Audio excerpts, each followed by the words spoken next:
ये खबर दतिया शहर के बहुचर्चित हॉस्पिटल वेदिका मल्टी स्पेशलिस्ट हॉस्पिटल बुंदेलखंड से है, जिस पर बिल न देने का आरोप हनुमंत यादव निवासी झांसी द्वारा लगाया गया। हनुमंत यादव ने मीडिया से चर्चा करते हुए बताया कि जब उनकी पत्नी को कोविड हुआ तो हॉस्पिटल ने सुविधाओं का हवाला देकर भर्ती तो कर लिया, लेकिन बाद में ऑक्सीजन की कमी बताकर मरीज को संभालने का जिम्मा अपने कंधों से हटाकर अटेंडर पर फेंक दिया। मरीज की जान को देखते हुए उन्होंने वहां से इमरजेंसी में मरीज को कहीं और भर्ती किया। जब हनुमंत यादव द्वारा इलाज में किए गए खर्चे का बिल हॉस्पिटल प्रबंधन से मांगा तो उन्हें उपलब्ध नहीं कराया जा रहा है। जब भी वो जाते हैं तो उन्हें बाकी पैसे जमा करो तभी बिल मिलेगा, ऐसी बात कह दी जाती है। आधी बात मीडिया को बताई। जब इस मुद्दे को लेकर मीडिया द्वारा हॉस्पिटल प्रबंधक सिकरवार से बात की गई तो उन्होंने बताया कि अभी तक किसी भी प्रकार की जानकारी उनके पास अटेंडर संबंधित नहीं आई। अब यहाँ सवाल खड़ा होता है कि आखिरकार बिल लेने के वक्त कौन हनुमंत यादव को गुमराह करता है। ये तो हॉस्पिटल प्रबंधन द्वारा जांच कर ही पता चलेगा। साथ ही मीडिया के कैमरे में बिना मास्क के कार्य कर रहे कर्मचारी व मरीज नजर आए, जो कहीं ना कहीं अस्पताल प्रबंधन द्वारा कोविड नियम का उल्लंघन है।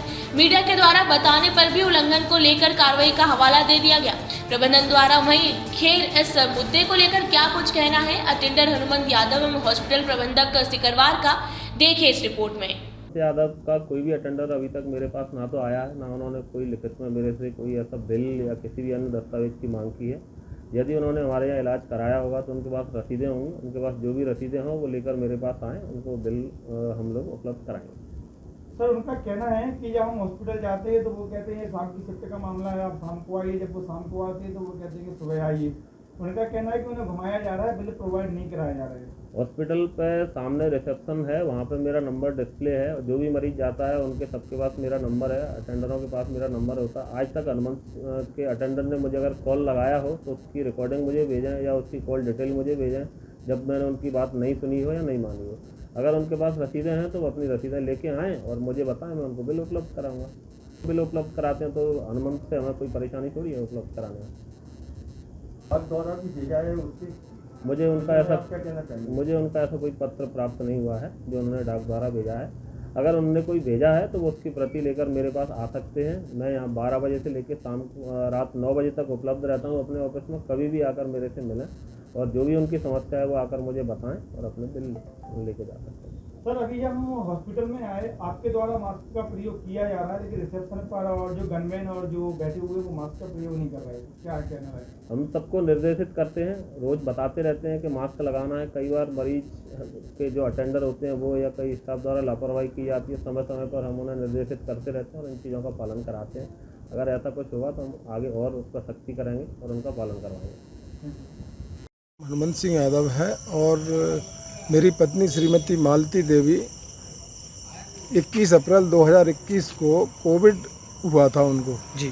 तो झांसी में चूँकि ऑक्सीजन की क्राइसिस थी तो हमें पता चला, क्योंकि हमारे एक रिश्तेदार दतिया के हॉस्पिटल में एडमिट थे, तो उन्होंने बताया, प्रबंधन से बात कराई हमारी, तो उन्होंने कहा कि हमारे पास सारी सुविधाएं हैं और हमारे पास पर्याप्त मात्रा में ऑक्सीजन है, अब हमारे यहाँ ले आइए। तो मैंने अपने बेटे को भेज के वहाँ से ये सारी चीज़ें पता की और पता करने के बाद मैंने रात को 10 बजे 21 तारीख को मैंने एडमिट करा दिया। मुझे 21 और 22 को तो कोई समस्या नहीं महसूस हुई। 23 तारीख को मेरी पत्नी को ऑक्सीजन की आवश्यकता हुई और शायद 23 तारीख को ही उन्होंने ऑक्सीजन भी लगा दिया था। और शाम को मुझे अचानक ही उन्होंने ऑक्सीजन के लिए मना कर दिया कि अब हमारे पास ऑक्सीजन नहीं है। तो मैंने कहा ये तो मेरे साथ आप चीटिंग कर रहे हैं, ये गलत बात है, ये नहीं करना चाहिए आप लोगों को, क्योंकि किसी मरीज़ के साथ इस तरीके की बात करना अच्छा बात नहीं है।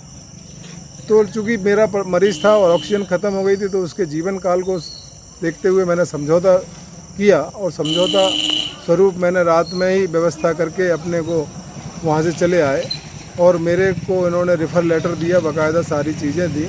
और मैंने इनसे पूछा भी कि कुछ बैलेंस वगैरह तो नहीं है। बोले नहीं आप तो जाइए, आपका कोई बैलेंस नहीं है। और मैं चला आया।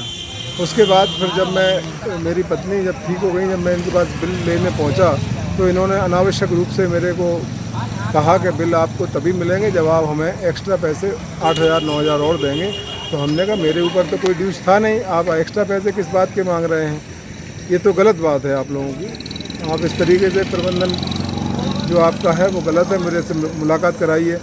तो इन्होंने कहा कि नहीं अभी आप नहीं मिल सकते हैं, तो आप 29 तारीख को आइए। तो मैं 29 जून को दोबारा गया, तो तब भी मुझे बहला दिया गया कि आप रात की पाली में डिस्चार्ज हुए थे, आप रात में आइए। तो मैं शाम में एक बार फिर गया, उसके बावजूद भी मुझे कोई सफलता नहीं मिली। तब मैंने इनको लिखित में भी एक सूचना दी है, क्योंकि मैं शासकीय कर्मचारी हूं और मुझे मेडिकल की जो भी सुविधा है उसका जो भी चार्जेज होता है वो मुझे प्राप्त हो जाता है सरकार द्वारा।